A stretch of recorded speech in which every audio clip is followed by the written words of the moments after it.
la idea, ¿cuál es la idea con la cual ellos se basan de que están bien? Porque si ellos creen en los sacramentos en una iglesia, es porque deben tener una idea o una base como para decir, no, estos sacramentos están bien y lo vamos a ver y vamos a sacar nuestras propias conclusiones.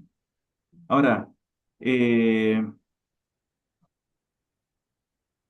para el catolicismo, un sacramento es un signo eficaz de la gracia instituido por Jesucristo y confinado a la iglesia. Lo vuelvo a repetir, es un signo eficaz de la gracia instituido por el Señor Jesucristo y confiado a la iglesia.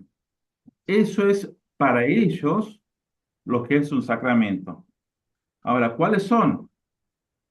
El bautismo, la confirmación, la Eucaristía, la penitencia o la reconciliación, la unción de los enfermos, el orden sacerdotal y el matrimonio.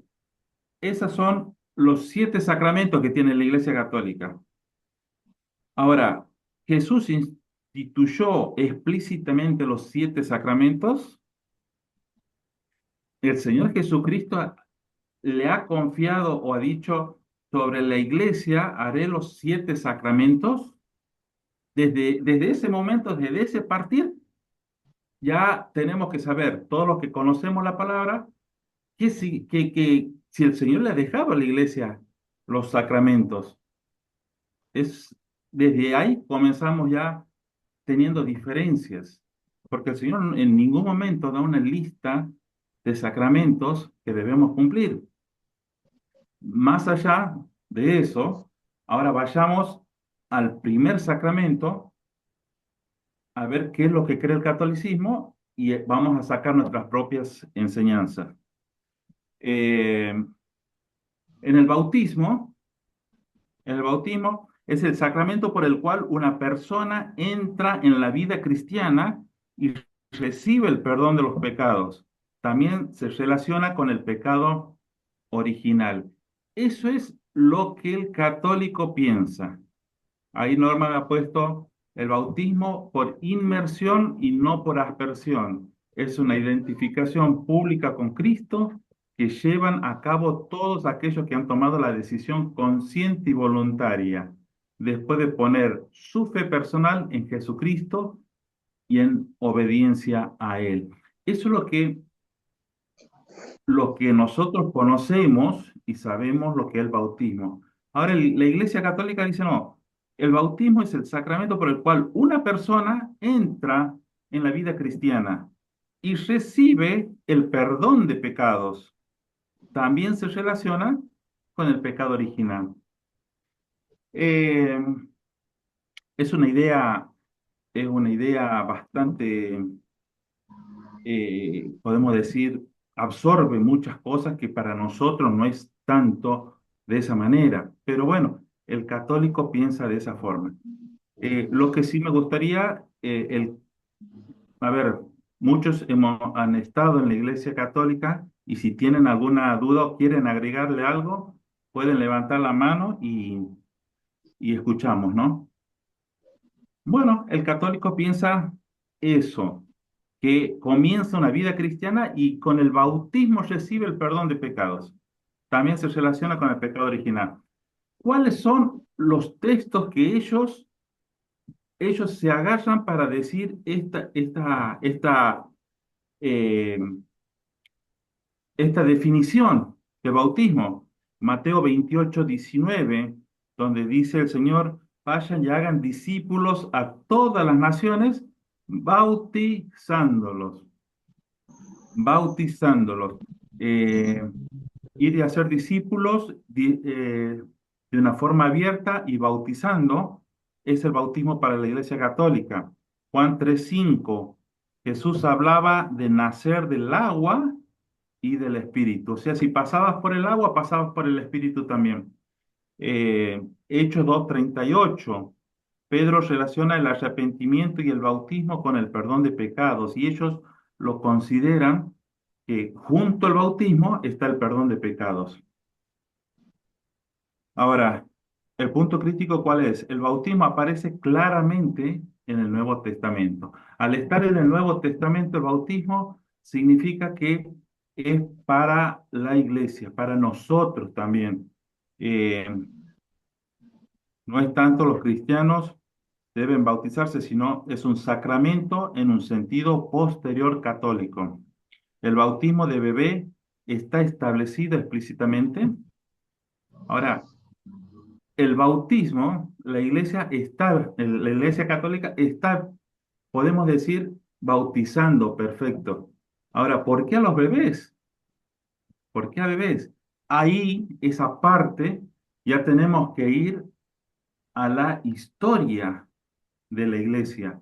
Ellos ya, el bautismo es algo bíblico, es algo establecido. El Señor mismo nos ha mandado que vayamos y bauticemos en el nombre del Padre, del Hijo y del Espíritu Santo. Ahora, ¿por qué los nenes? ¿Por qué criaturas? Bueno, eso ya corresponde a la historia de la Iglesia Católica y eso ya corrompe, podemos decir, lo que el Señor Jesucristo nos mandó hacer. El bautismo. eh, Enseñan, es el primero de los sacramentos que a través del bautismo son liberados del pecado y regenerados como hijos de Dios. Llegamos a ser miembros de Cristo e incorporados a la iglesia. Una criatura, un nene que no tiene conocimiento, un nene que eh, no tiene conocimiento de nada, no, no puede ser bautizado. El Señor Jesucristo nos demostró y lo hizo siempre a una edad considerada, teniendo totalmente la razón dispuesta a hacerlo. De ahí nomás ya podemos sacar la primera conclusión de lo que la Iglesia Católica está errada en cuanto al bautismo. El segundo sacramento es la confirmación, o sea, la confirmación de lo que se ha hecho con el bautismo. ¿Qué es la confirmación? La confirmación fortalece y profundiza la gracia recibida en el bautismo y está asociada con el don del Espíritu Santo. O sea, la confirmación es para aquellos chicos un poquito mayor que se habían bautizado, ahora se los confirma. Ahí dice, enseñan con el bautismo y la Eucaristía, el sacramento de la confirmación constituye el conjunto de los sacramentos de la iniciación cristiana, cuya unidad debe ser salvaguardada. Es el seguimiento que le hacen a las personas o a los chicos. Primero los bautizan cuando son nenes y después, un poquito más grande, ya se le da la confirmación. Eh, Ellos utilizan los versículos bíblicos, pasajes como Hechos 8:14 al 17, donde los apóstoles oran por los creyentes para que ora por los creyentes para que reciban el Espíritu Santo. Hechos 19:5 y 6. Pablo impone las manos y los creyentes reciben el Espíritu Santo. Bueno, ellos se basan en esos versículos. Nuestro inicio en la vida cristiana se da cuando una persona deposita su fe en Jesucristo, cree y le recibe como Salvador y en obediencia a su Señor cumplirá con las dos únicas ordenanzas dejadas por Jesucristo y a su iglesia: el bautismo como un acto de identificación y la Santa Cena como un acto de conmemoración. Hermanos, nosotros no necesitamos confirmación. Cuando hemos recibido a Cristo, hemos conocido al Señor Jesucristo en nuestro corazón, lo hemos recibido como nuestro único y Salvador y hemos entendido y comprendido con toda la razón de que es nuestro único y suficiente Salvador. Allí sí hemos tomado la decisión de bautizarnos y no necesitamos que una persona venga a confirmarnos que estamos por los caminos del Señor. Ustedes recuerdan aquel etíope que iba por el desierto y el Espíritu lo trajo a Felipe y, y le dice el etíope, no entiendo si no hay quien me explique. Y Felipe le explica y entiende y le dice, ¿qué puedo hacer para ser bautizado? ¿Hay algún impedimento? No, se bautizó y después dice, siguió gozoso su camino. El camino de la persona que conoce al Señor Jesucristo no necesitas confirmación. Eh, no necesitas un seguimiento ni de la iglesia, ni hacer ningún tipo de sacramentos para confirmar que sos un hijo de Dios. Eh, estamos, ahora el punto crítico de este sacramento es cuando nos preguntamos estos textos que ellos toman por estos textos que ellos toman de la Biblia.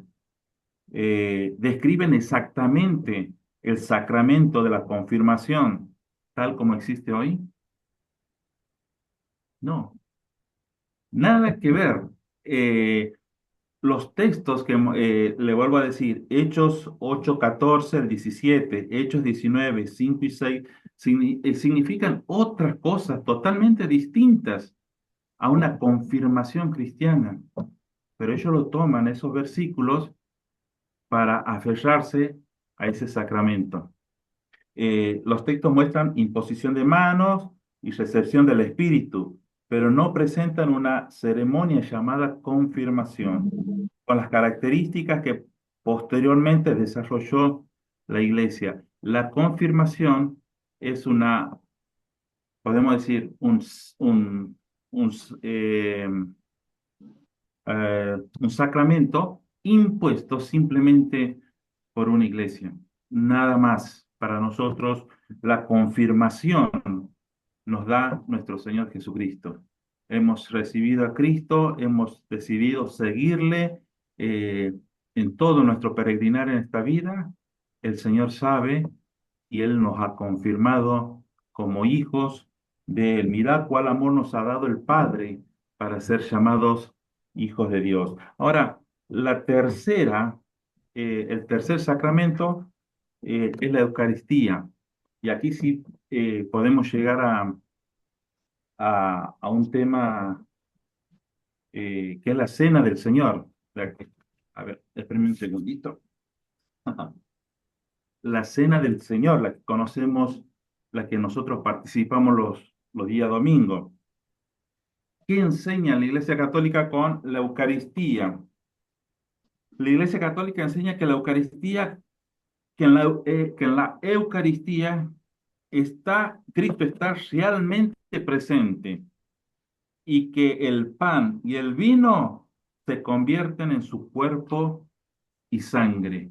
Miren esto también es algo muy llamativo, algo que el que entiende un poquito la palabra se da cuenta que, bueno, es algo muy llamativo lo que hacen. Esta doctrina, la de la Eucaristía, también se llama, tiene una palabrita muy específica, transubstanciación.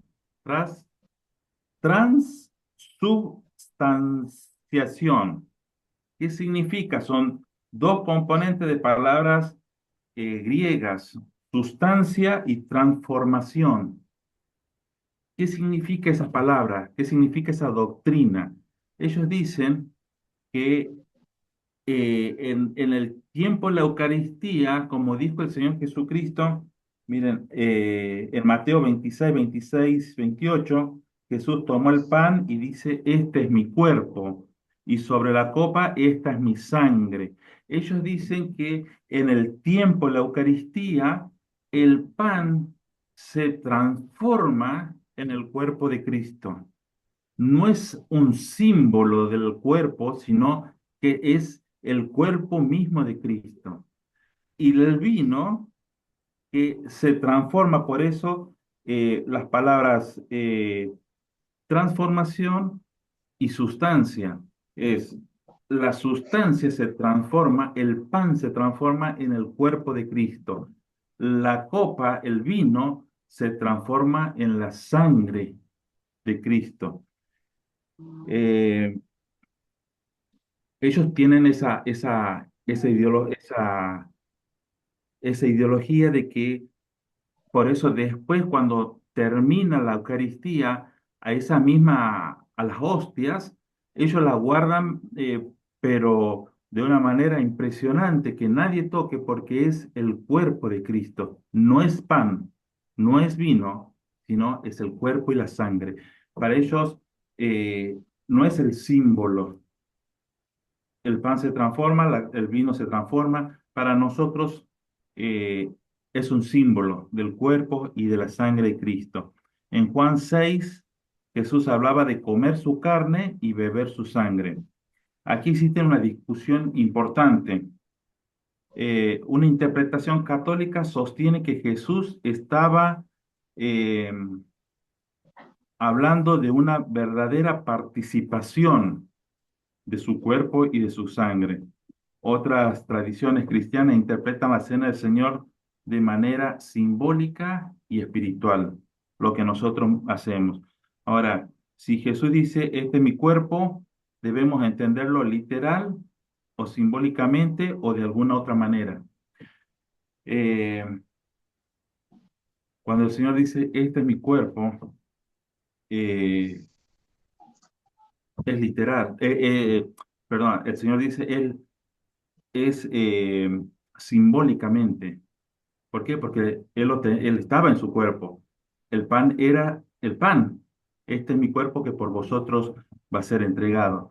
Eh, hay cosas que, hay cosas que uno que más o menos entiende y va comprendiendo de la palabra y te vas dando cuenta que hay muchas cosas históricas que el catolicismo cree y lo lleva como doctrina a nuestros tiempos, cuando nosotros nos estamos dando cuenta que en la palabra no existe. Eh, el cuarto sacramento es la penitencia o confesión. ¿Qué significa esto? ¿Qué enseña la Iglesia Católica con la penitencia o confesión? Dice, la Iglesia enseña que los pecados graves cometidos después del bautismo deben ser confesados y que el sacerdote puede administrar su absolución. Eh, Eso es lo que la Iglesia piensa. Enseña que los pecados graves cometidos una vez que te has bautizado deben ser confesados. ¿A quién? Al sacerdote. Y el sacerdote puede administrar la absolución o el perdón del pecado. Eh, ¿En qué texto se basan ellos en decir esto? Juan 20, 22 y 23, cuando el Señor le dice a los discípulos, eh, a quienes perdonen los pecados le quedarán perdonados. Eh, la Iglesia Católica interpreta este texto como fundamento de la autoridad apostólica para perdonar pecados. Por eso creen que la Iglesia puede perdonar pecados, que la Iglesia puede, digamos, el sacerdote puede confesar pecados y perdonar. Eh, Son cosas que no son bíblicas, son textos fuera de contexto y al ser fuera de contexto son puro pretexto, porque no se da de la manera, no se da de la situación como para decir yo me apoyo en este versículo. Lamentablemente, eh, hay muchas cosas que, hay muchos católicos que te dicen, yo soy católico, pero ¿por qué? Porque mi viejo era católico, mis padres eran católicos, yo tengo que seguir siendo católico, pero se cierran en eso, no tienen un mero conocimiento de lo que significa un sacramento, una creencia o sobre todo una fe puesta en Jesucristo. Jesús establece, dando a los apóstoles autoridad sacramental para absolver pecados. Eh, Aquí existen diferentes interpretaciones cristianas. El punto especialmente, es un punto especialmente interesante. Eh, no existe un versículo que utilice exactamente que cada cristiano debe confesar sus pecados a un sacerdote. No existe en ningún lado un versículo que un cristiano deba confesar su pecado a una persona. La palabra dice, si nuestros pecados a Dios confesamos, Él es fiel y justo para perdonarnos. Eh, Esa es la respuesta. Esa es la respuesta. La gente va, le confiesa y, y posteriormente sale de ahí pensando que ha salido limpio, que ha salido limpio, que el Señor lo ha perdonado, pero le ha confesado a una persona, no le ha confesado a Dios. La Iglesia Católica depende de interpretar varios textos en conjunto y de la tradición de la Iglesia. Vuelvo a repetir, la Iglesia Católica va con textos fuera de contextos y con historia que vienen haciéndolo de antemano. Eh, Vamos a ir al quinto sacramento. El quinto sacramento que es la unción de los enfermos. Eh, ¿Alguien tiene algo más para agregar? Me avisa y seguimos, ¿no? La unción de los enfermos. ¿Qué enseña la Iglesia Católica en cuanto a la unción de los enfermos? Ahí está, ¿ven? Ahí Norma nos ha puesto, antes llamada extrema unción. Enseña que es encomendar a los enfermos al Señor sufriente y glorificado para que los alivie y los salve. Ahí dice la respuesta bíblica, entendiendo como práctica pastoral de oración y cuidado, no como un rito sacramental. Acto temporal de los apóstoles ligado a dones de sanidad y no institución permanente. El catolicismo enseña que es el sacramento destinado especialmente a quienes están gravemente enfermos. Esto no, todos sabemos, es lo podemos encontrar en el libro de Santiago. Hechos Santiago 5:14 dice, se habla de llamar a los ancianos de la iglesia para orar por el enfermo y ungirle con aceite. Eso es bíblico. Eso es bíblico. eh, Eso está perfecto. Eso está perfecto. Pero, como dice, eh, a ver, ahí lo he leído, entendido como práctica pastoral de oración y cuidado, y no como un rito sacramental. Esto es una parte, digamos, pastoral. El pastor va a ver a la oveja cuando está enferma, orando, dice la oración del justo puede mucho, y no como un rito sacramental, no como algo instituido, sino esa práctica tiene que ser de corazón, tiene que salir del corazón del pastor, del hermano, del hermano apreciado que está en su lecho de dolor, tiene que salir del corazón, no de una institución y no de venir a, a, a mostrarse, sino debe ser pura y exclusivamente con amor, como dice la palabra. Es este uno de los sacramentos con un fundamento textual bastante directo. La discusión se concentra en si Santiago está describiendo exactamente el sacramento católico posterior o una práctica de oración y cuidado de los enfermos. Eh, Santiago está describiendo la obligación del pastor.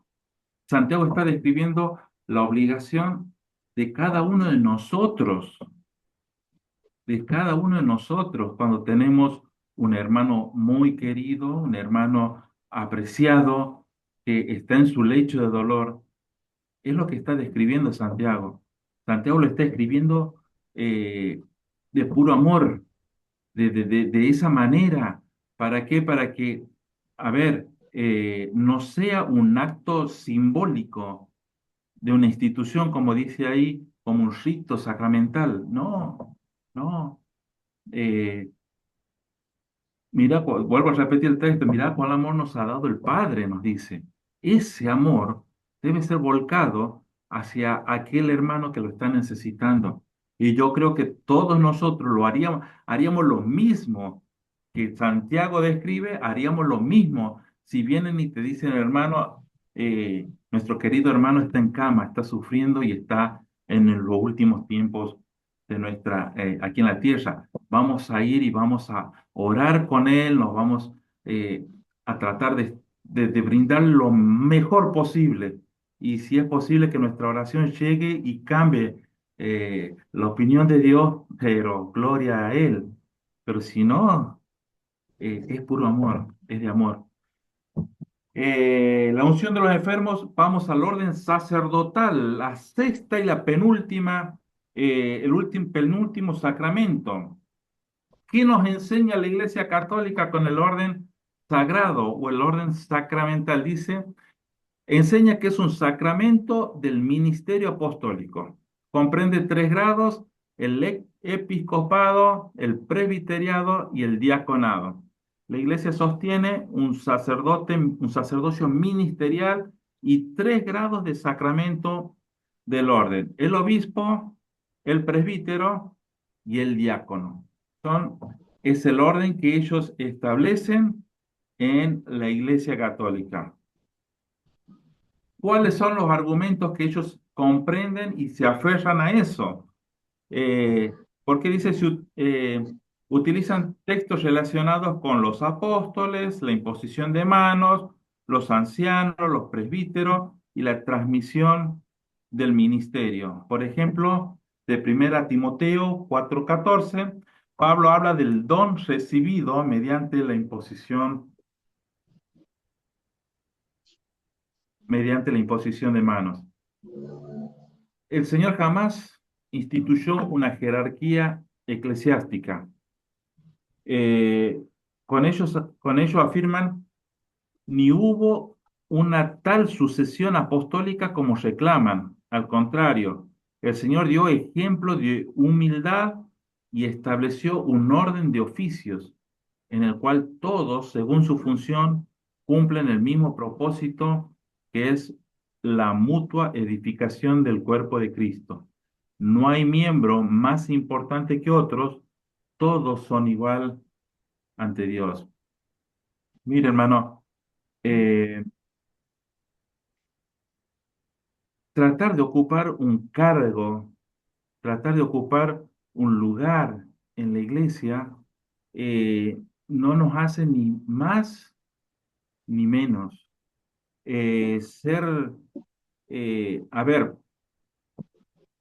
yo no soy pastor, yo no. Y muchos me han preguntado, ¿por qué no quieres ser anciano de la iglesia? No es que no quiera ser anciano, si no sabe qué pasa, hermano, hay es mucha responsabilidad, es mucha la responsabilidad de ser anciano, de ser un pastor. Tienes que tener un tiempo para ver a los hermanos, a ver qué pasa aquí, qué pasa allá. Eh, el anciano o el pastor va a tener que dar cuenta el día de mañana de muchas cosas. Y, y bueno, a veces uno es pastor sin el título, en silencio. Mire, hermano, yo creo que las mayores obras de la palabra, digamos, para que la palabra de Dios haya llegado a nuestros tiempos, para que usted la tenga en su mano, para que la podamos leer abiertamente, tranquilamente, en nuestra casa, en nuestro hogar, muchas personas han muerto por ella, han entregado su sangre para que la palabra de Dios llegue hasta nuestros días. ¿Y sabes qué? Muchas de esas personas no le sabemos ni el nombre ni el apellido.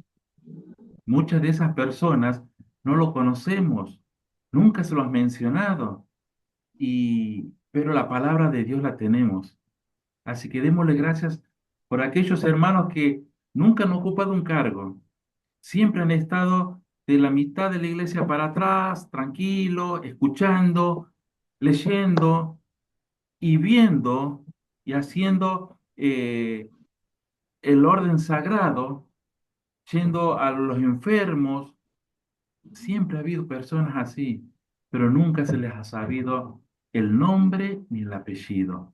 Así que démosle gracias al Señor porque la obra de Dios se ha realizado no solamente con aquellas personas eh, aquellos pastores o grandes personas que llenan estadios. La palabra de Dios se ha divulgado por aquellas personas que iban en bicicleta al campo a orar o a pedir por una persona que quería recibir a Cristo en su corazón. Esa es la obra de Dios. Ese es el cargo que tenemos. Todos somos cristianos y todos tenemos la obligación de hablar de Cristo. Es lo mejor que tenemos para nuestros días, el poder hablar del Señor. Uno a uno, así, tranquilo, sin cargo, sin nada, lo poco o lo mucho que me dio de conocimiento el Señor, lo vuelco para Él y nada más. Hermano, bien. El Nuevo Testamento establece un sacerdocio idéntico al sacerdocio católico actual. No, hay diferencias importantes entre el lenguaje sacerdotal del Nuevo Testamento y la estructura desarrollada posteriormente. El católico dice que Pedro es el primer papa para ellos. ¿Por qué? Porque el Señor Jesucristo le dijo ahora será Pedro y sobre ti edificaré mi iglesia. Lamentablemente para ellos los tiempos no le dan para que sea Pedro, porque Pedro murió mucho antes que ellos estableciesen un papado. Además, la Iglesia Católica el primer papa no era católico, sino eran parte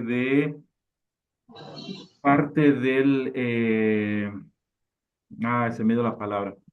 Bueno, eran políticos, y como veían que la parte religiosa abarcaba mucho, los mismos políticos pasaron a ser forma de papa para atraer toda esa cantidad de gente, de cristianos, eh, las grandes masas de personas que creían en el papa, Parte pero del no es imperio, religioso hermano, un será la papa. palabra. Parte de ser de emperadores, será la palabra que quería utilizar. Exactamente, Norberto, muchísimas gracias. Eran los emperadores que decidieron pasar para tomar ese mando, para traer a toda la gente aquella.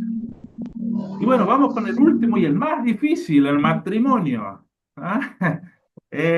Matrimonio sí es complicado, pero bueno, eh, ¿qué dice la Iglesia Católica en cuanto al matrimonio? Enseñan que es la alianza matrimonial por la que el varón y la mujer constituyen entre sí un consorcio de toda la vida. Sin embargo, la niegan en sus ministros y en sus monjas, objetando que la vida eh, célibe es la más excelsa. Ponen como ejemplo al apóstol Pablo. Ellos, el último sacramento es el matrimonio, pero ellos se lo niegan, tanto a ellos, los ministros, y a las monjas que han decidido estar ahí en sus conventos. El matrimonio entre bautizados, entre personas bautizadas en la Iglesia Católica, es considerado un sacramento. Eh, Cuando Jesús habla de la unión del hombre y la mujer, lo que Dios ha unido, que no lo separe el hombre. Eso es lo que ellos se basan en cuanto al matrimonio. El apóstol aconsejó, no ordenó, según su ejemplo. El apóstol dice, aconseja, no ordena, en 1 Corintios 7:8. Pero implícitamente reconoce que el matrimonio es bueno, porque el Señor lo instituyó. Además, en otros pasajes exalta la unión matrimonial. El apóstol Pedro mismo era casado y se cree que Pablo era viudo y no soltero. Pablo en Efesios 5:25 compara el matrimonio con una relación entre Cristo y la iglesia. O sea, ahí estamos comprendiendo lo importante que es el matrimonio al relacionar Pablo al Señor Jesucristo con la iglesia. El matrimonio claramente aparece en la Biblia como una institución importante. Pero surge una pregunta, ¿la Biblia llama explícitamente al matrimonio sacramento? No, no utiliza esa clasificación en, de 7 sacramentos. Por lo tanto, hay que distinguir entre una institución bíblica del matrimonio y la clasificación teológica posterior como sacramento. Eh, una institución bíblica del matrimonio. El Señor eh, eh, lo establece para que lo que Él ha unido, no lo va a desunir el hombre. Lo que Dios ha unido va a estar siempre unido de esa manera.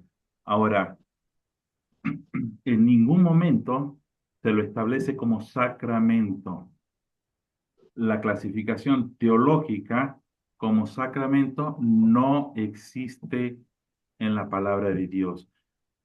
Así que, hermanos, de ahí podemos sacar nuestras conclusiones en cómo toma la Iglesia Católica los versículos y cómo se quieren afirmar ellos en esos versículos que eh, no tienen un fundamento o no tienen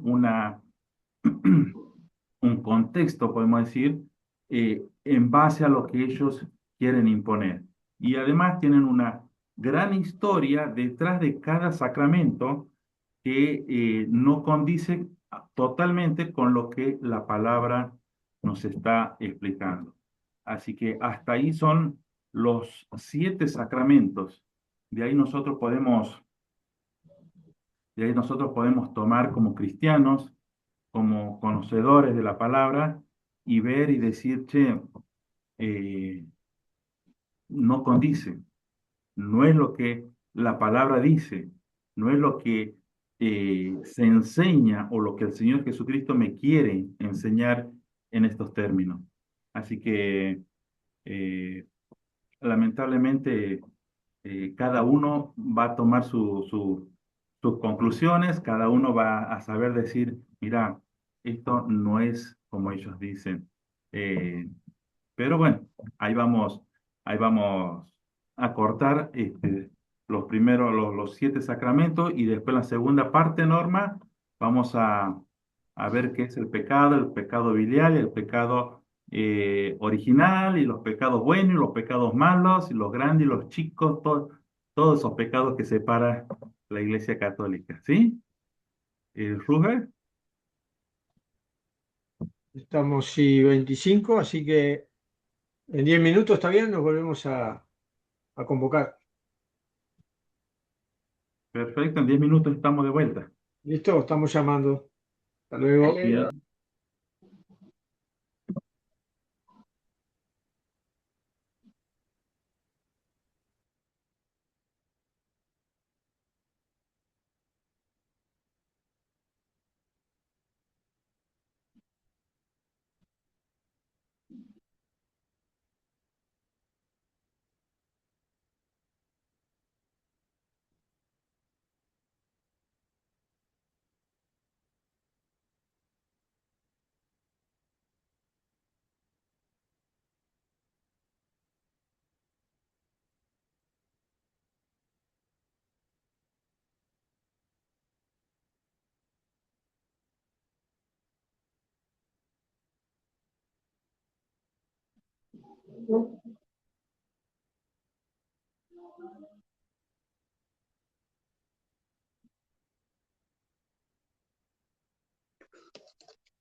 Ya vengo, voy a empezar.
Bien, ya estamos otra vez, hermanos, para continuar.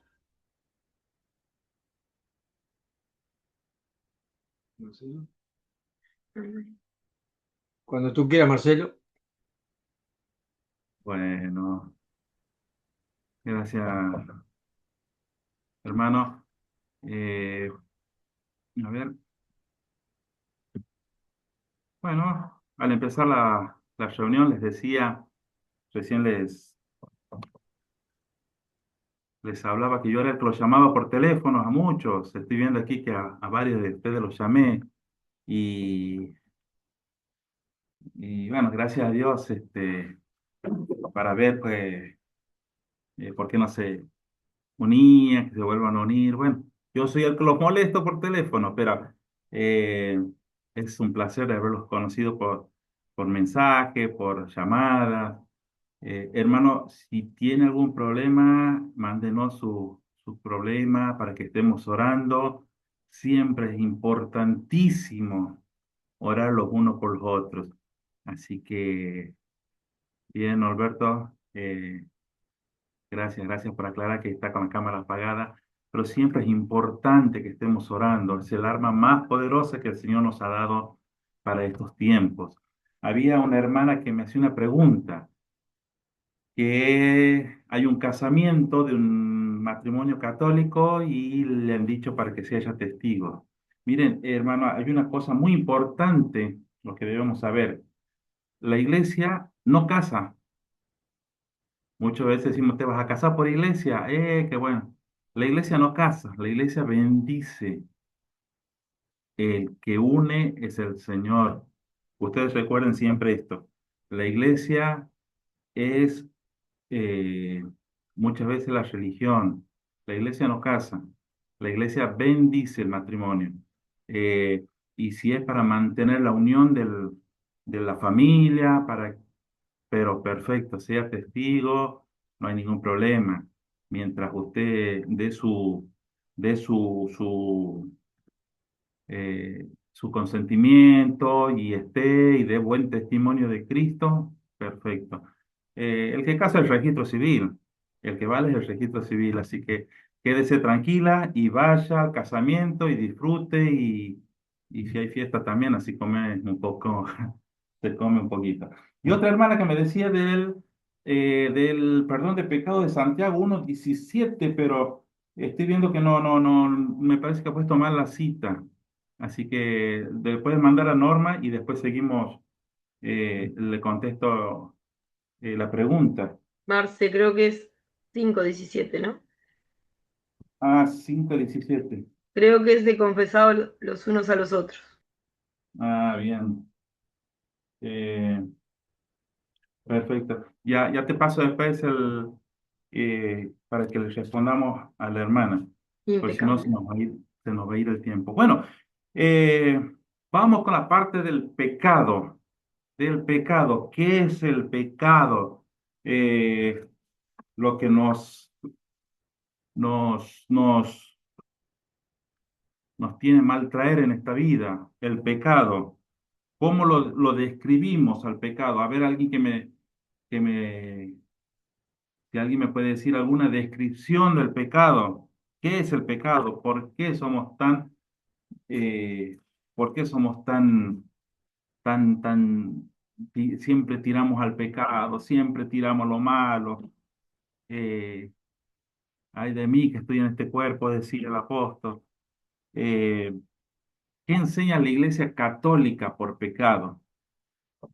Eh, la Iglesia Católica dice que la humanidad nace afectada por el pecado original. Ahí estamos, ahí tenemos eh, una coincidencia. Pero, a ver. Bueno, aquí estamos. Ese es el pecado original. El pecado, la Iglesia Católica define el pecado como una falta contra la razón, la verdad y la conciencia recta. No es una ofensa contra Dios. Mire lo diferente y la visión diferente que tienen ellos en cuanto a nosotros, ¿no? La iglesia entiende que el pecado es una falta contra la razón, la verdad y la conciencia recta. O sea, cometemos un pecado cuando afectamos nuestra razón, cuando vamos contra la verdad y contra la conciencia recta. Pero no es una ofensa contra Dios. El pecado no ofende a Dios, pero establece diferentes categorías. Ahí ya hay diferentes pecados. Ahí ya se abre un espectro totalmente distinto. Dice que para hacer un pecado, eh, la diferente categoría es, el primero, un pecado mortal, un pecado venial, un pecado original y los 7 pecados capitales, lo que tenemos ahí en pantalla. ¿Qué es el pecado mortal? Bueno, para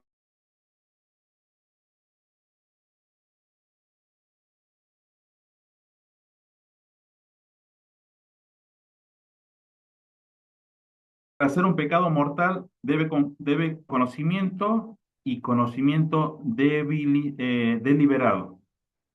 Son 3 situaciones eh, para que el pecado sea mortal.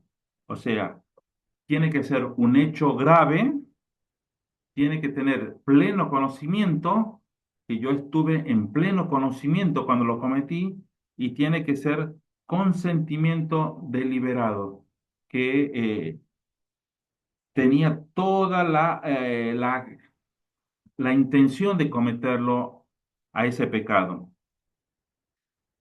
Toda acción mala es automáticamente pecado mortal. Toda actividad mala para el católico es automáticamente pecado mortal. No. La responsabilidad moral también considera el conocimiento y el grado de libertad que tenías. O sea, el pecado mortal, ¿qué significa? Es aquel que haciéndolo en pleno conocimiento,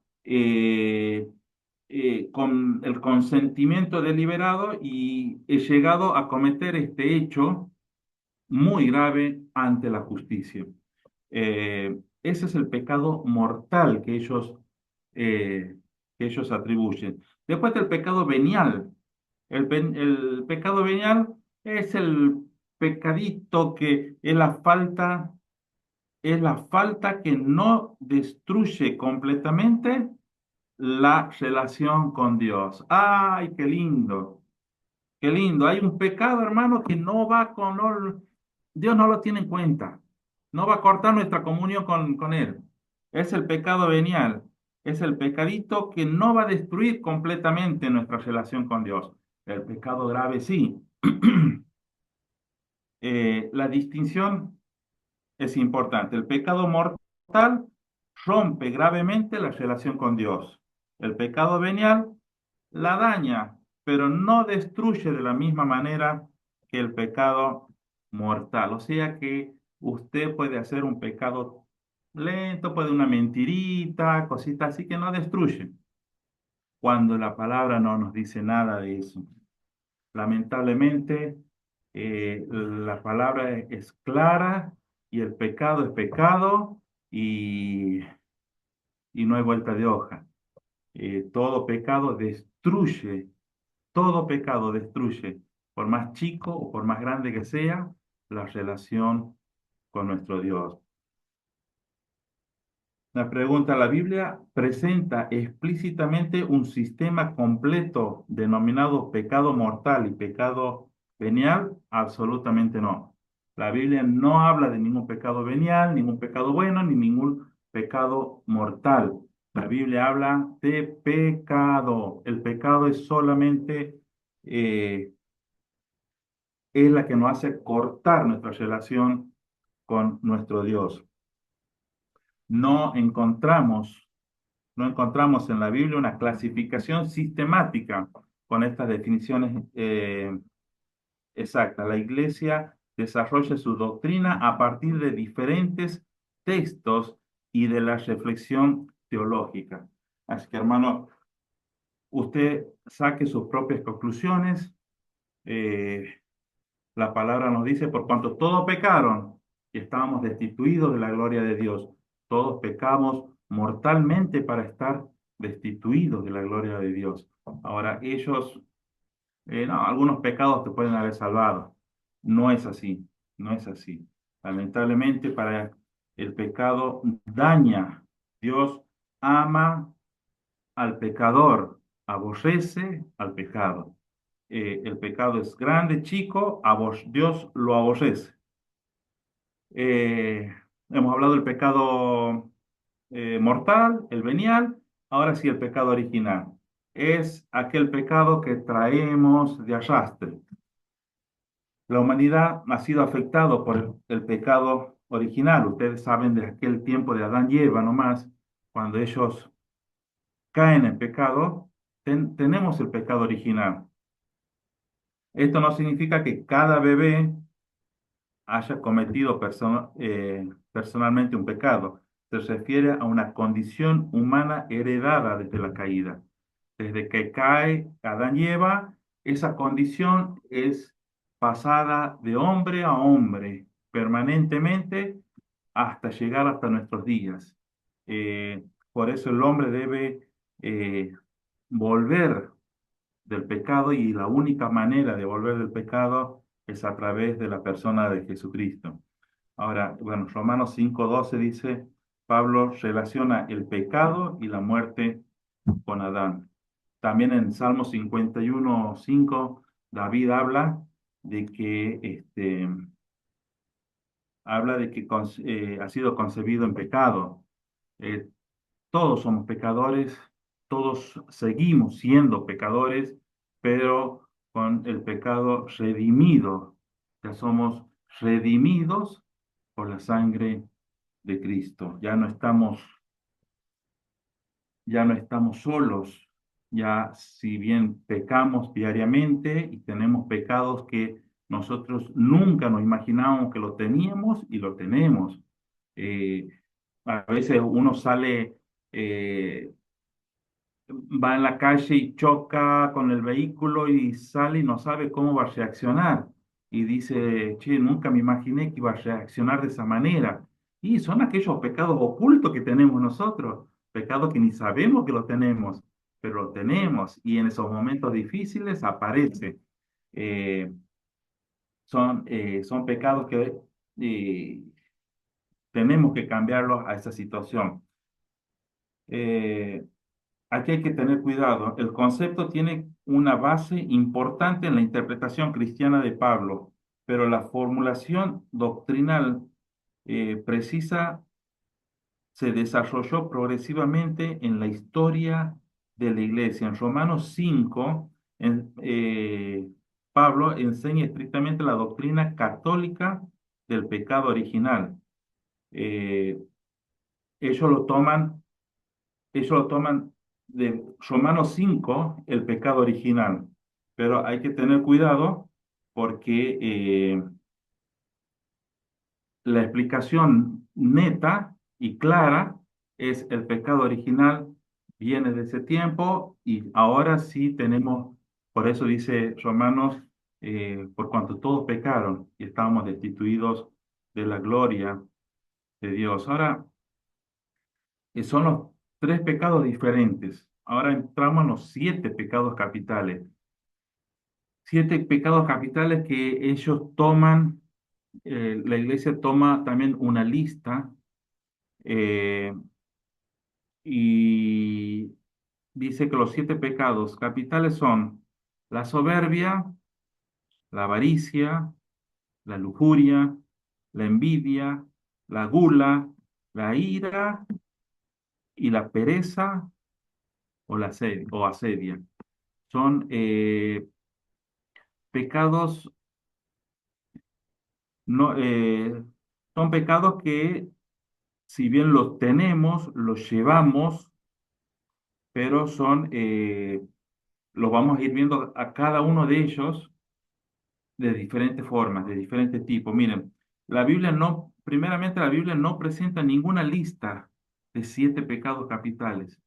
Eh, Esto es importante para el análisis. La lista tiene un desarrollo histórico dentro de la tradición cristiana. La clasificación evoluciona a partir de reflexiones de autores cristianos antiguos y medievales. Por eso no debemos confundir los siete pecados capitales con una lista bíblica. No debemos confundir los siete pecados capitales con una lista bíblica. Muchas veces el apóstol dice eh, que no andemos en pecado y menciona muchas veces eh, cosas que llevamos dentro de nosotros, que lo llevamos. Eh, Tranquilamente, a la soberbia la llevamos y a veces uno ni cuenta se da, pero la tiene y la tiene y tienes que ir cambiándola porque sí es un pecado, pero no es una lista tampoco. Miren, la soberbia, ¿qué significa la soberbia? Es un deseo desordenado de superioridad y autosuficiencia. Eh, Proverbios 16, 18. Ellos lo toman al versículo. Si alguien lo tiene en la Biblia y lo puede leer, a ver, Proverbios 16, 18. Aquí lo tengo, Proverbios 16, 18 dice, antes del, del quebrantamiento es la soberbia y antes de la caída la altivez del espíritu. Ellos lo toman a la soberbia desde ese punto de vista. Eh, Antes del quebrantamiento es la soberbia. Hermano, si bien la palabra nos habla de la soberbia, eh,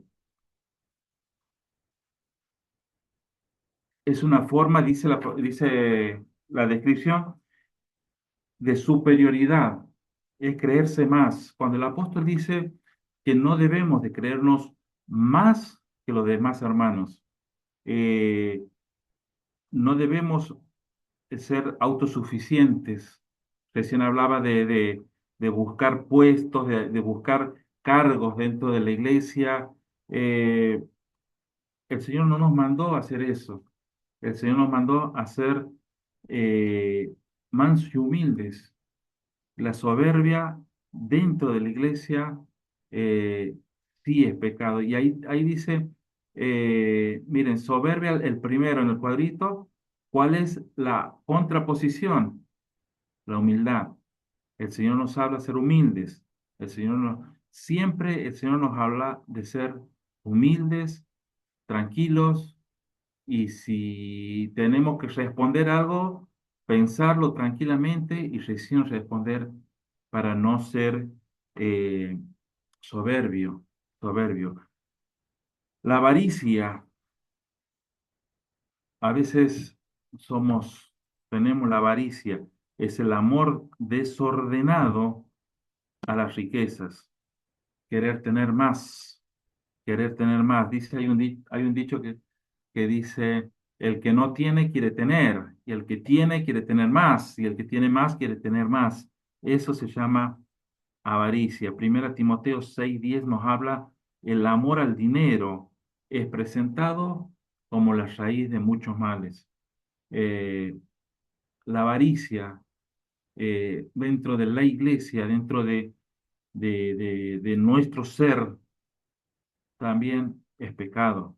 Eh, esto lo estamos viendo con eh, contextos bíblicos, ¿no? Primera Timoteo 6:10, esto nos habla la palabra, así que no es, eh, si bien son pecados, pero no es una lista de pecado capital para nosotros. La avaricia, la contraposición es la generosidad.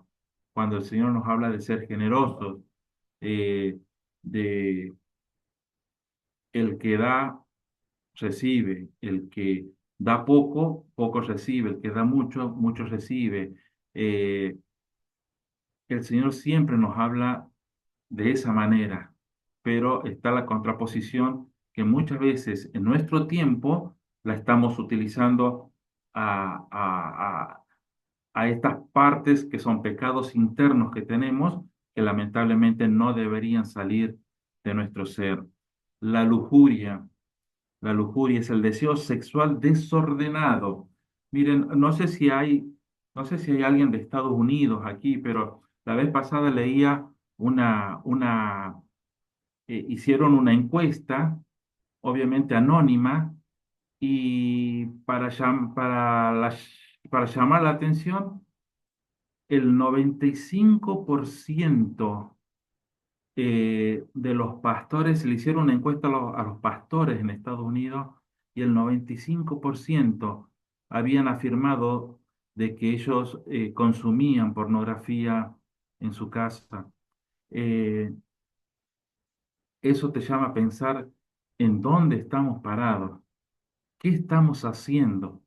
Es un pecado que lo llevamos tan dentro nuestro y a veces decimos, bueno, yo estoy solo, estoy tranquilo, pero estás pecando y el Señor te está mirando. Es el deseo sexual desordenado y eso, aunque muchos lo niegan y aunque muchos lo dicen, no, sí, sí, hay que ir contra eso, muchos lo consumen. En Mateo 5:28, Jesús relaciona el deseo sexual deliberado con el adulterio en el corazón. Y la verdad que eh, adulterar con el corazón va mucho más allá de nuestras expectativas como cristianos. La lujuria eh, es algo incontrolable, por eso dice un deseo sexual desordenado, es algo incontrolable cuando la mente de una persona ha consumido toda esa basura, podemos decir, en la mente. Eh, es, es, es algo impresionante lo que puede llegar a ser. Dice, hay una encuesta también de unos psicólogos que decían eh, cuando una mujer pasa y hay tres, cuatro hombres, y dice, en la mente del hombre, si la mujer lo saluda o le hace algún gesto, pasan más de 3.000 ideas y cosas en la cabeza del hombre, pasa tan rápido que cualquiera de esas la va a poder, la va a querer realizar. ¿Cosas de qué? Y de seducción, es impresionante la mente del hombre, hermano. Es su mente, así como ha podido comprender el Evangelio, de esa misma manera va a poder, eh, va a querer, si tiene el deseo y sobre todo si ha visto lo sexual y se vuelve desordenado, y a su vida espiritual ya pasa a ser un desorden. Y sobre todas las cosas, no solamente su vida, sino la comunión con Cristo. Por eso, hermano, debemos tener cuidado con esto, con todo esto que del mundo vienen y avasallan a nuestras mentes en el día de hoy. La avaricia, la falta de dinero. Muchos cristianos están dispuestos a hacer cualquier cosa hasta dejar, hasta negar la fe en Cristo para seguir teniendo cosas en esta vida. La lujuria. Eh, Tenemos que tener cuidado con el adulterio en el corazón. La cuarta es la envidia. Eh, es la tristeza o resentimiento ante el bien del otro. Mire, hermano, la envidia es tan destructiva, es tan destructiva. Muchas veces eh, se juntan entre los hermanos en la iglesia, las mujeres se juntan en la cocina y conversan, y por ahí alguna de las hermanas dice, ah, mi hijo está estudiando en la universidad, y aquella que no puede mandarlo a su hijo ya empieza, ah, claro, ella puede, yo no, y empieza la envidia. A veces tenemos que tener mucho cuidado con las cosas que hacemos. Si hemos cambiado de casa, no, sí, tengo mi casa, he conseguido otra, pero no por nosotros, sino por lo que puede llegar a pensar nuestro hermano. La envidia es la tristeza y el resentimiento ante el bien del otro. Se relaciona con numerosos relatos bíblicos. Por ejemplo, Caín y Abel, Génesis 4. Caín y Abel. Uno llevó una ofrenda agradable a Dios y el otro a Dios no le agradó. Pero no fue ese el motivo, sino Dios le dio la posibilidad de que se recomponga. Y, eh, y el hermano no quiso recomponer la ofrenda, no le quiso dar otra ofrenda mejor a Dios, sino mejor agarrar y matarlo a su hermano Abel. Eh, la envidia, la tristeza, el resentimiento, hermano, tenemos que tener cuidado, guardar nuestros corazones de que no sientan cosas. Si nunca has sentido envidia, no las sientas. Tenemos que orar, orar mucho por nuestros corazones. Dice la palabra, sobre toda cosa guardada, guarda tu corazón, porque de él mana la vida, del corazón de cada uno de nosotros, ahí está, esa es la vida. Y si nuestro corazón empieza a sentir tristeza y resentimiento porque a mi hermano le va bien, estoy sintiendo algo muy difícil, algo que no debo sentir. Si estoy sintiendo avaricia, si estoy sintiendo lujuria, quiero ver algo en internet que no debo. Son cosas que no debemos, tenemos que tener cuidado con nuestro corazón, con nuestro corazón. Dice el Señor cuando los fariseos se le acercan al Señor Jesucristo y le dicen, ¿por qué tus discípulos no ayunan y no comen lo que deberían comer, sino comen de todos ellos? Y el Señor le dice, lo que no es lo que contamina lo que entra en la boca, sino lo que sale. Y cuando sale, sale porque sale del corazón. Hermanos, tenemos que tener cuidado con la envidia. la ira, nos dice aquí, y la contraposición de la ira es la paciencia. Sed pacientes, sed tranquilos. No, miren, hubo un tiempo en que, hubo un tiempo en que tuve que pedirle al Señor por minuto, no sentir nada no sentir por dos personas que me habían querido hacer daño, no sentir nada que no haya sentido antes. ¿Por qué? Porque empezaba a ver esas personas y ya era como que eh, la ira y la bronca empieza a surgir dentro de uno. Y en ese tiempo, en ese momento, tenía que orar y decir, Señor, no quiero sentir nada en mi corazón por estas personas que no haya sentido antes. Eh, es difícil, hermano, es difícil, pero gracias a Dios el Señor ha sabido escuchar mis oraciones y gracias a Él hoy puedo estar tranquilo porque mi corazón no sintió nada hacia ellos. La la ira, la paciencia, la tranquilidad, ser pacientes, humildes, sencillos, no queriendo agradar a los hombres, no queriendo agradar a ningún hermano, sino queriendo agradar a Dios. Eso es lo que el Señor quiere de nosotros. Vamos con la gula. La gula es el exceso desordenado relacionado con la comida y los placeres corporales. Miren, eh, aunque muchas veces nosotros no nos imaginamos, el exceso desordenado relacionado con la comida y los placeres corporales la tenemos como pecado. La Biblia condena el exceso, aunque no presenta la gula como parte de la lista de los siete. Eh, En la Biblia nos habla de la avaricia, como hemos dicho, de la lujuria, de la envidia, pero no la presenta la Biblia al exceso desordenado. Si bien condena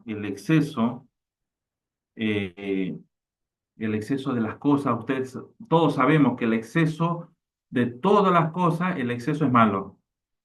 No es lo mismo que yo quiera tomar un vaso de agua que estar en el mar, el exceso de agua me puedo ahogar. No es lo mismo prender un encendedor que prender la casa de fuego. El exceso siempre es malo. La palabra nos llama y nos aconseja a tener cuidado con los excesos.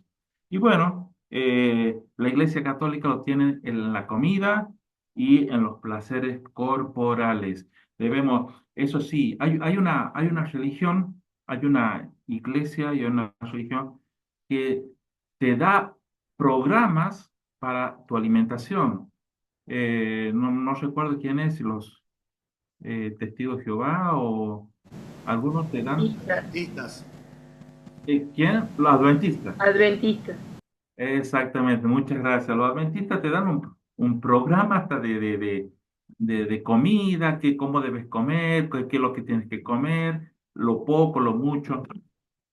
Eh, el exceso siempre es malo, hermano. El exceso siempre es malo. No así el exceso de palabra de Dios. Eh, busca primeramente el reino de Dios y su justicia, no dice la palabra. Ahora, hemos dicho, a ver, estamos en la cuarta pecado original. Bien. La gula, la envidia, la ira. La ira es, ajá, la ira es, la ira descontrolada puede llevar al pecado. En Efesios 4:26 dice, aírese, pero no pequen. Enójense, pero no lleguemos al pecado. Este texto es interesante, Efesios 4:26, porque demuestra que la ira en sí misma no necesariamente equivale a automáticamente a pecado. O sea, la ira no llega a pecado, pero te puede llevar a pecar. ¿Me entiendes? El cristiano, como todo persona, eh, el cristiano puede airearse, enojarse, pero no tienes que llegar al pecado. Ahora, ¿cuál es el punto intermedio entre la ira y el pecado? Bueno, llegar hasta ese punto donde dice, si yo sigo, voy a pecar. Eh, Muchas veces hay personas que vos te levantas con buen ánimo y te vas a trabajar y te dice, vos dices buen día, buen día, buen día, saludas a todos y hay algunos que no te saludan. Y, ¿qué te pasa? Pero, y te empiezas te empieza a reprochar cosas y uno empieza a airearse. Y bueno, pero no seguirla, no seguirla, no seguirla, no seguirla porque vamos a llegar al pecado. Eh, Nos debemos airear, debemos ir en la ira, pero hasta ahí nomás, hasta cierto punto. Y la pereza, ¿qué es la pereza? Miren, eh, la pereza. Yo vivo en Santiago del Estero, en la Argentina, y dice que el Santiago del Estero es la capital nacional del buen dormir. Aquí dormimos la siesta. La siesta es bueno, yo creo que ustedes también lo deben conocer, de las 2 de la tarde hasta las 5 de la tarde es para dormir. ¿Por qué? ¿Pero por qué? Porque hace mucho calor. Aquí a la siesta estamos teniendo en verano 45, 50 grados. Es muy duro la siesta aquí y no se puede hacer otra cosa. No puedes salir a la calle, no puedes andar trabajando en la calle, no puedes, la gente no se puede dirigir en el trabajo porque el calor pega muy fuerte, el calor pega muy fuerte. Aquí, en esta zona de la Argentina, al norte, eh, la vida en verano empieza después de las 9 de la noche. Uno puede andar a las 3 4 de la mañana y recién puede respirar algo por por el tremendo calor que hace en esta zona. Santiago del Estero, Chaco, eh, Tucumán, son provincias que son muy afectadas por el calor. Y nos dicen que somos perezosos los santiagueños, porque no, pero ha salido una encuesta en que el santiagueño es uno de los más trabajadores en el país. Pero la pereza, la tradición cristiana desarrolló especialmente la idea de la asedia, entendida como indiferencia, desgano o rechazo a los deberes espirituales.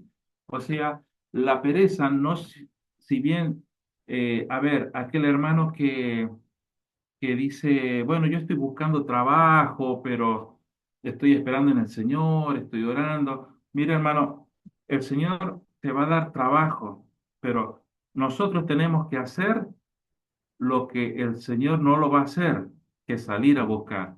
Y el Señor va a hacer lo que nosotros no podemos hacer, tocar corazones para que consigas ese trabajo. Ahora, si yo me quedo en mi casa y no estoy esperando y que no me sale nada, bueno, tenemos que hacer algo. En realidad, esta pereza está puesta aquí como entendida como desgano y rechazo a los deberes espirituales. O sea, tengo pereza de leer la palabra, tengo pereza de orar, tengo pereza de ir a la iglesia. Esa pereza es de la que estamos hablando. No, un cristiano yo creo que no debe ser perezoso en absoluto para las cosas del Señor. Por eso ahí está en el cartelito, dice, el último es la pereza y la contraposición es diligencia, ser diligente.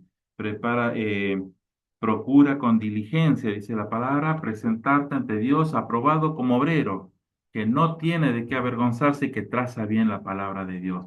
La pereza no es buena compañera para nada ni para nadie, pero el Señor nos llama a ser verdaderos cristianos diligentes, aprobados, para que, para que podamos, eh, para que podamos estar preparados para cuando el Señor venga. Bien, esos son los 7 pecados capitales y la contraposición. Ahora, ¿en qué puede estar equivocada la iglesia? Eh, Aquí tenemos que plantear una situación. ¿Qué afirmaciones católicas tienen los fundamentos bíblicos explícitos y cuáles dependen principalmente de la interpretación y de la tradición? Recién hemos dicho, la Iglesia Católica se basa unas partes en la palabra de Dios y otras partes en la en la tradición y en la historia de la Iglesia, cosa que no está en la palabra de Dios. Aquí vamos a tener esas 3 columnas. Aquí vamos a tener eh,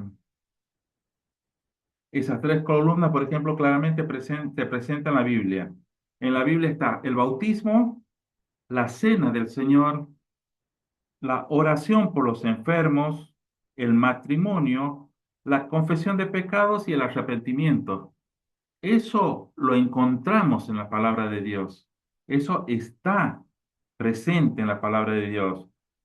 Ahora, hay cosas que ellos tienen sujeto a interpretación, o sea, cosas que no están explícitamente en la palabra, pero ellos quieren interpretarlo de esta manera. Presencia real de Cristo en la Eucaristía, autoridad para perdonar pecados, imposición de manos y confirmación, sacerdocio ministerial y pecado original. Eso está sujeto a interpretación de tal manera que ellos interpretan que hay versículos, pero como hemos leído, versículos que no condicen lo que ellos dicen. Y hay un desarrollo doctrinal posterior, que sería el sistema exacto de los 7 sacramentos, que es una nuestra palabra, clasificación completa de pecado mortal y venial, el listado de los 7 pecados capitales y algunas formulaciones precisas de estas 2 palabritas eh, que hemos dicho de la doctrina, la trans, más se me ha ido la, oh, eso no tenía. Transubstanciación, hermano. Exactamente, Norberto, gracias, Norberto. Eh, la formulación precisa de eso, que para ellos eh, es la presencia de Cristo en la Eucaristía. Esto permite eh, que sea la Biblia, todo es igual a bueno, la tradición, perdón, es malo. Si está en la Biblia, es bueno. Si está en la Biblia, la palabra apoya a lo que nosotros decimos. Si está aquí, está bien. Ahora, si es tradición, no. Si es tradición, no. No está bien porque no está específicamente hablando en la palabra. Eh, la cuestión real es eh, qué autoridad tiene la tradición y hasta dónde puede desarrollar una doctrina sin contradecir a las escrituras. Vuelvo a repetir, ¿qué autoridad tiene una tradición y hasta dónde puede desarrollar una doctrina sin contradecir las escrituras? A ver, eh, una tradición no puede llegar muy lejos. Que yo haga de una tradición eh, de aquí, de mi pueblo, de algo, una, de la tradición haga una doctrina, voy a estar totalmente contradictorio con lo que dice la palabra de Dios. allí ya voy a estar agregando, queriendo agregar algo a la palabra de Dios, y eso no es el cristianismo. Bueno, la Iglesia Católica está haciendo exactamente eso. Está agregando tradición y está agregando historia de la Iglesia a la palabra de Dios. Por eso hay tantas diferencias, eh, hay tantas cosas que nosotros entendemos y comprendemos porque la palabra lo dice, no es otra cosa, porque la palabra lo dice. Mire, hermano, eh, siempre lo van a querer, siempre le van a querer, eh, le van a preguntar, ¿y en qué parte de la Biblia dice? ¿Nunca le han preguntado eso? Ajá, ¿y en qué parte de la Biblia dice? Eh, siempre que te quieran agregar una tradición, te van a decir, ¿y en qué parte de la Biblia dice? No, si Dios no dice nada, es porque se puede. Lamentablemente son tradiciones que quieren establecer una iglesia para ir a querer aprobar o querer hacer creer que la palabra de Dios dice. Hay un refrán que recién lo he dicho. Dios, no, no lo he dicho. Dios no es deudor de nadie. Y eso no lo tenemos en la palabra. Eso no dice en ningún lado que Dios no es deudor de nadie. Pero nosotros lo repetimos. Es un dicho. Pero eso lo sabemos que Dios no es deudor de nadie. Por eso, hermano, nunca nos digamos, tenemos que aprender más de su palabra, aprender, estudiar más de la palabra. ¿Para qué? Para que cuando vengan algunos queriéndote con vanas palabrerías, está la palabra, está la Biblia. Esto no es así, esto dice así, esto es así y esto es así. Simplemente por eso. Bien, tenía para ir cerrando ya, eh, tenía una idea general. Dice, estudiar una religión no significa aceptar todo lo que esa religión enseña, pero tampoco significa rechazarla sin comprenderla. Primero debemos saber qué afirma, después conocer las razones que ofrece y finalmente evaluar esas razones. Estudiar una religión no significa aceptar todo lo que la religión enseña. Nosotros eh, creo que, a ver, somos de diferentes denominaciones, pero todos con un mismo sentir. Como nos dice el apóstol Pablo, tenemos todo un mismo sentir, que es haber recibido a Cristo en nuestro corazón. Eso nos lleva a aceptar una religión, pero tampoco significa rechazarla sin comprenderla. Primero debemos saber qué afirma y después conocer las razones que ofrece y finalmente evaluar esas razones. Hermano, en cada uno de nosotros queda la responsabilidad de darse cuenta lo que afirma la Iglesia Católica, lo que ellos dicen a través de versículos que no tienen contexto en cuanto a la base que nos dice la palabra y, y finalmente evaluar esas razones. ¿La Iglesia Católica tiene razón? La Iglesia, lo que me dice la palabra, yo creo en las Sagradas Escrituras. Lo que me digan otros pueden ser muchos versos. Una vez vinieron los testigos de Jehová a mi casa y nunca le abríamos la puerta, porque ¿para qué vamos a perder tiempo? Y un día digo, lo voy a atender porque no puede ser que siempre ande escondiéndome. Cuando yo tengo mis convicciones, lo voy a atender. Y viene un hombre, sí, puedo pasar, hablar, que hablemos del Señor Jesucristo.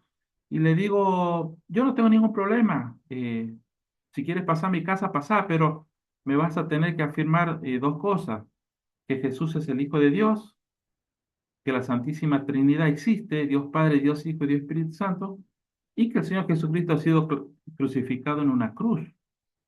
Me miró, bueno, ya estamos chocando con un tema doctrinal. Le agradezco su tiempo. Que tenga buen día. Me dice, ¿se fueron? No volvieron más. Hermano, eh, tenemos que aprender cada día más la palabra, porque de ella nuestro corazón se va a fortalecer y ella va a guardar nuestro corazón el día de mañana cuando tengamos que estar ante nuestro Señor Jesucristo y, y ver qué es lo que hay en Él, en nuestro corazón. Ella va a guardar en completa paz ese corazón que busca a nuestro Señor Jesucristo. Así que hermanos, con la esperanza y el deseo que nuestro querido Daniel ya esté para la próxima reunión, para el próximo martes, vamos a seguir con el mismo tema, ¿no es cierto? La próxima reunión, no sé si es la última de Daniel.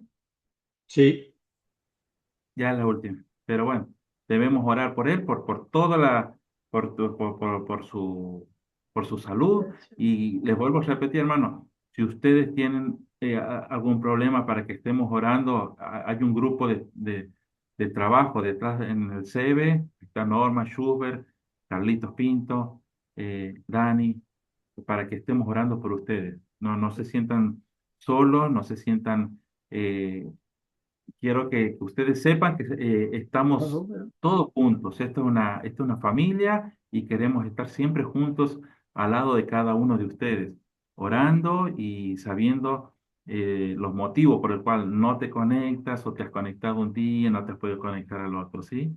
Así que el Señor bendiga su palabra y nos veremos Dios mediante el próximo martes. Schubert, bien. Está nuestro hermano Rubén por ahí. Vamos a pedirle que cierre la clase de hoy con oración y pensaba qué responsabilidad eh, que Dios nos ha dado de estar preparado para hacer defensa de la verdad, del Evangelio. Y para eso hay que conocer al enemigo, no las personas, porque esto no es lucha contra carne ni sangre, pero sí con falsos credos que el diablo ha levantado detrás de caretas, podríamos llamarles, religiosas, aparatos, y allí mueve sus hilos en contra de la verdad, porque solo Cristo salva. Y eso es lo que nosotros decimos con firmeza porque es lo que hemos visto en la palabra de Dios. Lo que Dios nos ha dicho a través de la Biblia. Solo Cristo salva. No hay nadie más. Así que, como dice el himno, si tenemos la verdad, firmes y adelante. ¿eh? Porque el Señor todavía no viene y queda aún mucho trabajo para hacer. Para eso el SEBE, para justamente es ser lo que es un centro de entrenamiento. ¿m? Nos ayuda a entrenar, a estar preparados para enarbolar la espada que es la Biblia. ¿m? Esa que cala y traspasa el alma. Así que muchas gracias por la presencia de todos y con la presencia esperemos que Daniel recuperado, si no Marcelito vas a tener que suplirlo otra vez. Estate preparado por las dudas. Vamos a pedirle a Rubén si anda por ahí, que ore y nos vamos. Bien, buenas noches con todos. Hola. Vamos a Adelante, orar. hermano. Gracias, Marcelo. Vamos a orar. Padre, gracias te damos, Señor, por este tiempo. Gracias, Señor, por su hijo, Señor hermano Marcelo, Señor. Que ha puesto en su corazón, Señor, poder sufrir esta semana, Señor, sabiendo que tu siervo, Señor, está delicado de salud. Daniel Rojas, Señor. Obra, Señor, en la vida de él. Obra, Señor, cuida de él, Padre. Está dedicado de salud y como hermanos nos sentimos y oramos también por él, bendito Dios. De igual manera, el hermano Carlos, Señor, que está pronto a salir de viaje también, Señor, en las labores ministeriales, bendito Dios. Utiliza al Señor donde Él vaya, Señor.